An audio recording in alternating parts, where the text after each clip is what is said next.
Alors, dans l'actualité, ce que j'ai retenu pour vous parler, parce qu'il ne reste pas beaucoup de temps, il reste à peu près 3 minutes, là, suite à ce beau tirage qu'on a eu en compagnie de Tommy Caron de Matelas Condor.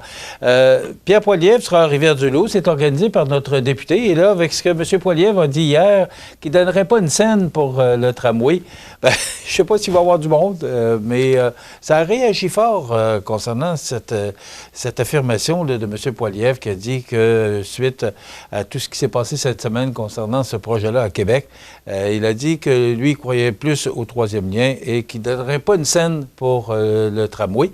Et on sait que les élections s'en viennent en 2026, donc c'est une histoire à suivre. Et des mesures fiscales injustes et pénalisantes pour les PME au Québec, bien, ce sont la Fédération des chambres de commerce du Québec et la Chambre de commerce de la MRC de Montmagny qui demandent au gouvernement de reculer sur cette nouvelle imposition. C'est que c'est au niveau du gain de capital aux fins de l'impôt des particuliers et des entreprises. C'est maintenant, au lieu de 50 %, c'est 66,7 %. C'est en vigueur à compter du 25 juin. Et je serais très surpris. On parle de 11 milliards de revenus pour le gouvernement fédéral, donc je serais surpris que le gouvernement fédéral recule sur ce point. Et on termine sur le point de presse hier de M. Legault avec Mme Guilbeault. Il y avait M. Drainville aussi qui était là pour lui, il est le représentant de Chaudière-Appalaches.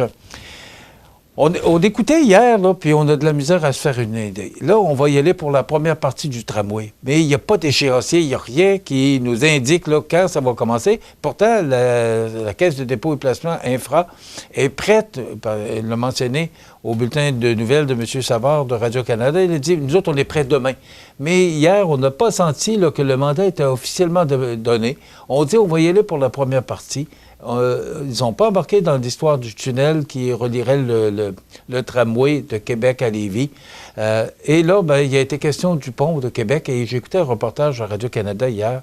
Il y a des choses à respecter, il y a des règles, il y a des lois internationales à respecter pour la construction de ponts.